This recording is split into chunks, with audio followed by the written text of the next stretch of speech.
안녕하세요. 내 마음 전문가 풍요입니다.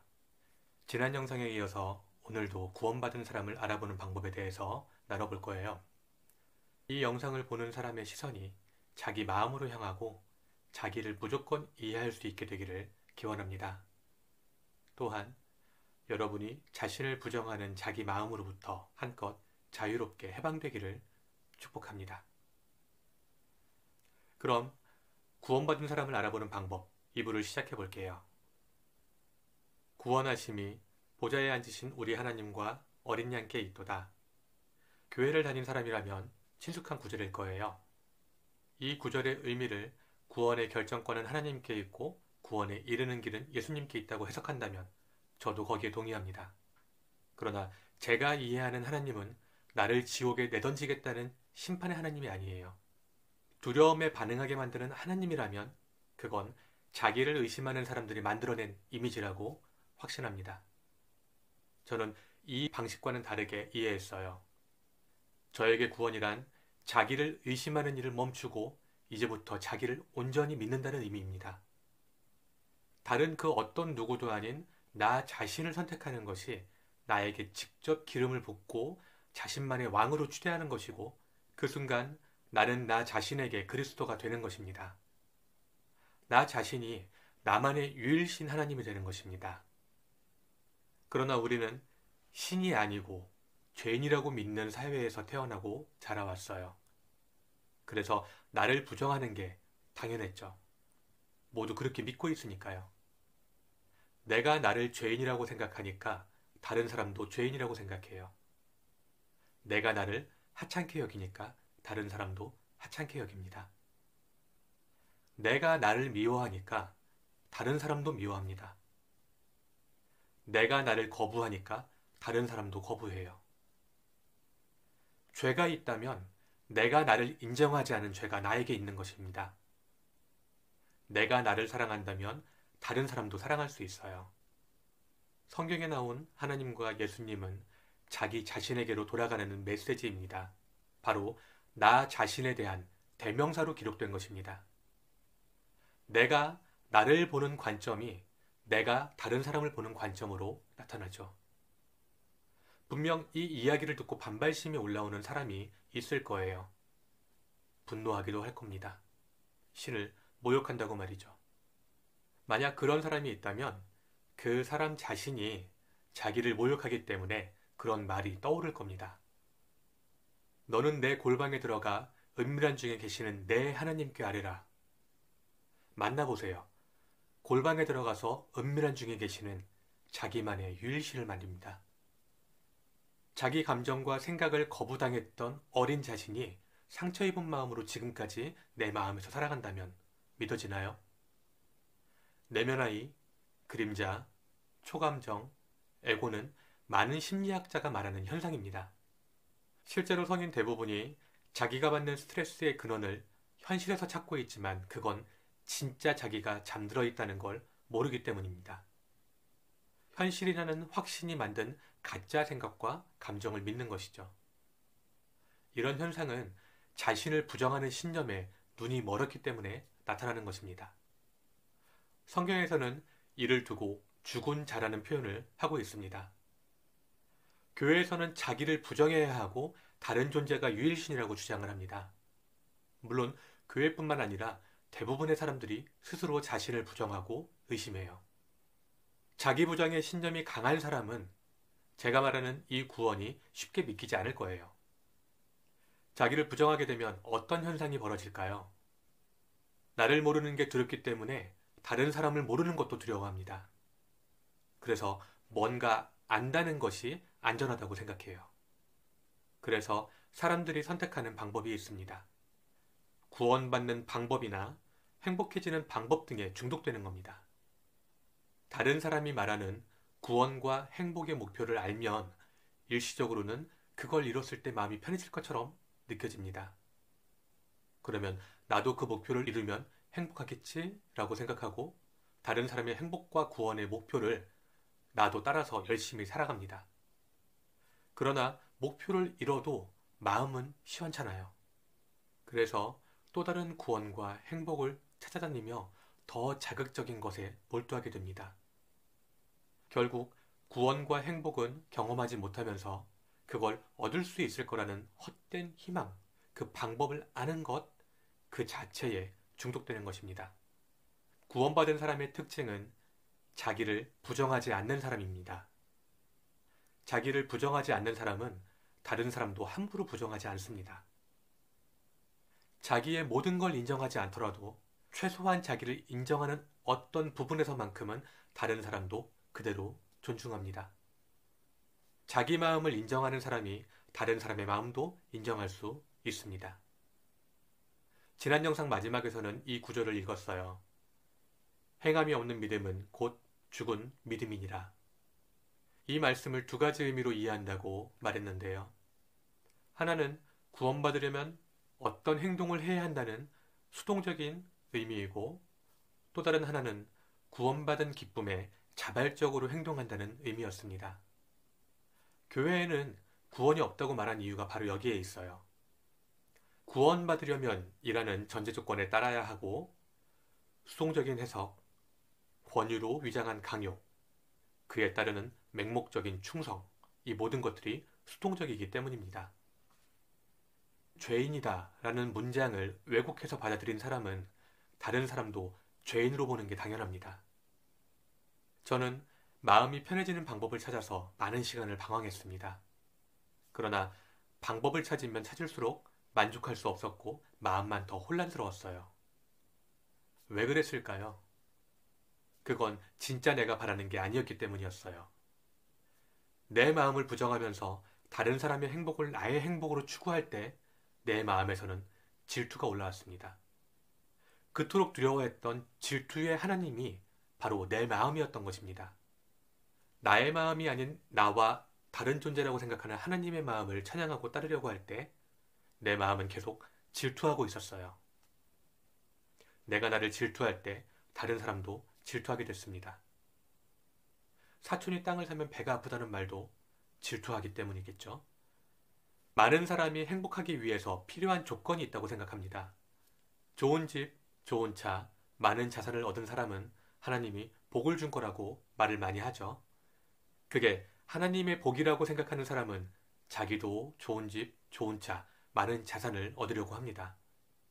뭔가를 가졌을 때 구원의 증거라고 착각하고 그것을 잃었을 때 버림받은 증거라고 착각합니다. 이들은 진짜 구원을 모르는 겁니다. 지금 추구하는 목표가 진짜 자신이 좋아하는 건지 또는 다른 사람이 좋다고 말하는 걸 좋은 거라고 생각해서 추구하는지 혹시 알고 계신가요? 잃었을 때 만족이 느껴지고 금방 사라지는 건 진짜 내가 추구하는 행복이 아닐 겁니다. 과정 그 자체가 만족스러울 때가 진짜 내가 추구하는 행복입니다.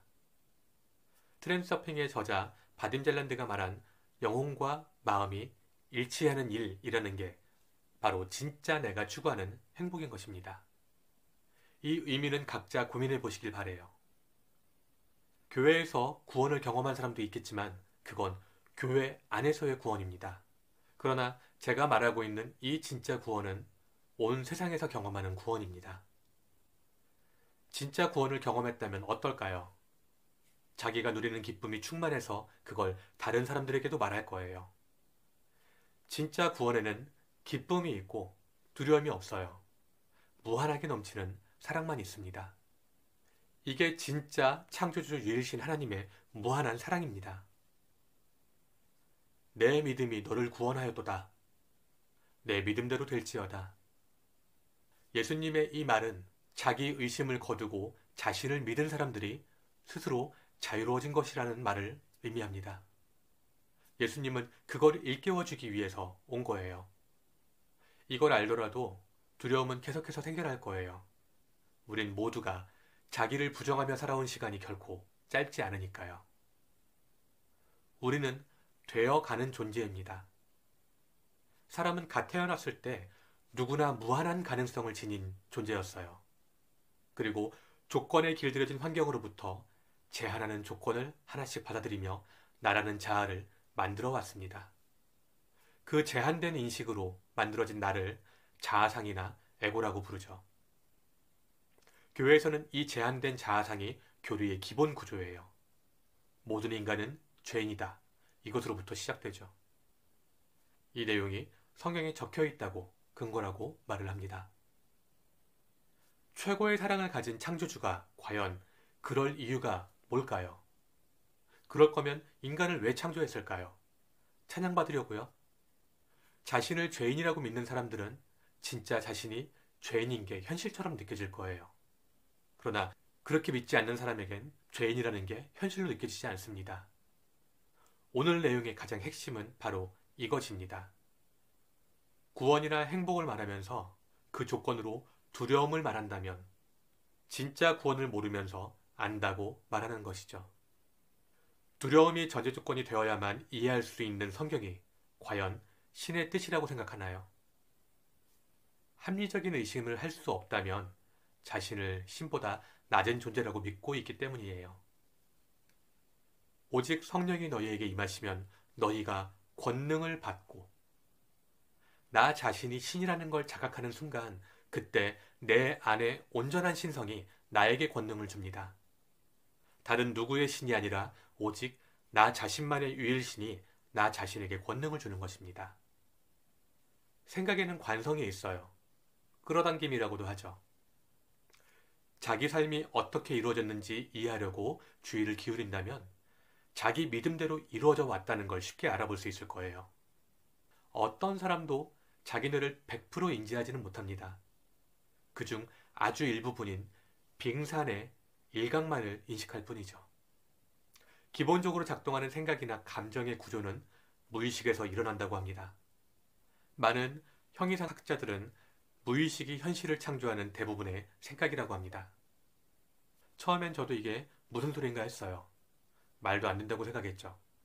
그런데 이유를 알 수 없는 분노, 억울함, 답답함, 불안함 등이 느껴질 때가 많았다는 걸 기억하게 됐습니다. 그리고 그 시간들을 하나씩 깊이 들여다보니까 애써 외면하던 기억들을 만날 수 있게 됐어요. 나를 부정하게 된 경험이 무의식에 저장되었던 때를 만나게 된 겁니다. 내가 어떤 정보를 받아들이기로 선택했기 때문에 나를 부정하는 조건이 만들어지게 된 겁니다. 나를 부정하게 된 게 한동안은 누구 때문이라고 생각한 적도 있었습니다. 그러나 그 역시 내가 선택했다는 책임을 회피하려고 부정하는 생각이었다는 걸 인정할 수밖에 없었습니다. 예수님이 나 때문에 십자가에 못 박혔다고 생각하나요? 누구 때문에 그런 것이 아닙니다. 구원의 소식을 알리고 싶은 예수님이 자발적으로 결정한 겁니다. 나 때문이라고 생각할 때 죄책감이 들었어요. 죄책감은 주인과 종의 관계를 만들었어요. 동등하지가 않아요. 나를 부정하게 되죠. 죄책감은 교회를 다니면서 나는 죄인이라는 생각이 자동적으로 작동할 때 느껴졌습니다. 이런 생각이 바로 무의식에서 올라오는 생각입니다. 교회에서 말하는 구원이 나를 위해 십자가에 못 박혀 죽은 예수님을 믿는 거라고 한다면 그건 진짜 구원이 아닙니다. 그렇게 만들어진 예수라는 이미지를 우상으로 섬기고 자기를 종으로 만드는 것입니다. 자기를 의심하게 만드는 모든 것이 바로 적그리스도입니다. 미혹해하는 영은 과연 뭘까요? 하나님의 영을 의심하게 만드는 영은 내가 하나님이 아니라고 믿게 하는 그 모든 것입니다. 모든 사람이 진짜 구원을 알고 자기 자신에게 메시아가 된다면 지구 전체는 다시 지상의 낙원 에덴 동산이 될 거예요. 그러나 그런 일은 오지 않을 겁니다. 왜냐하면 우리가 살고 있는 상대계의 구조 자체가 모순이기 때문입니다. 구원을 얻으려면 구속이 필요해요. 빛이 있으려면 어둠이 있어야 하죠. 선이 있으려면 악이 있어야 하고 평화가 있으려면 전쟁이 있어야 돼요. 설악과는 바로 이 상대계의 시작을 의미하는 것입니다. 이 모든 상대가 서로 대립하는 성향을 가지고 있지만 이 두 가지가 하나라는 인식이 필요합니다. 실제로는 하나님이 창조한 모든 것이 하나이기 때문이죠. 병에서 낫기 위해서는 병에 걸려야 합니다. 구원과 구속이라는 하나, 빛과 어둠, 선과 악, 평화와 전쟁, 이 모든 상대되는 것들이 하나입니다. 즉, 상처와 치유는 하나라는 것입니다. 이건 자연의 이치예요. 우주의 섭리죠. 이 중에서 좋다고 생각하는 것만 취하려고 할수록 이 자연스러운 흐름을 거부하는 것입니다. 받아들이지 않으면 거부하는 건 질투를 느끼게 돼요. 그리고 그 마음에 사로잡히게 되죠. 이걸 모르고 살아간다면 영원한 지옥에서 나올 수 없게 됩니다.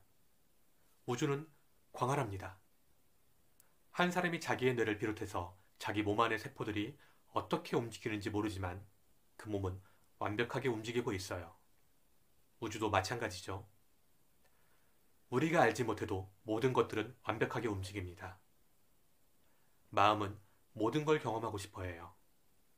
마음을 제한하면 구속받게 됩니다. 모르는 걸 두려워하지 않고 우주의 이치로 받아들일 수 있다면 그때부터 생각지도 못했던 일들이 벌어지게 될 거예요. 지식이 전부가 아니라 모르는 게 전부라고 생각하게 되면 자유로워집니다.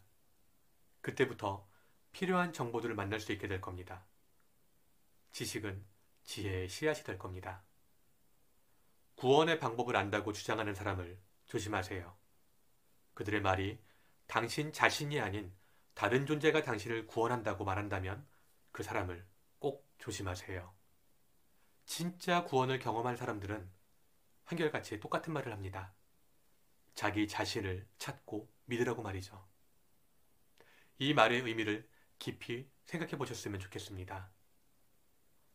또 다른 나, 여러분께 사랑을 담아서 이 메시지를 전합니다.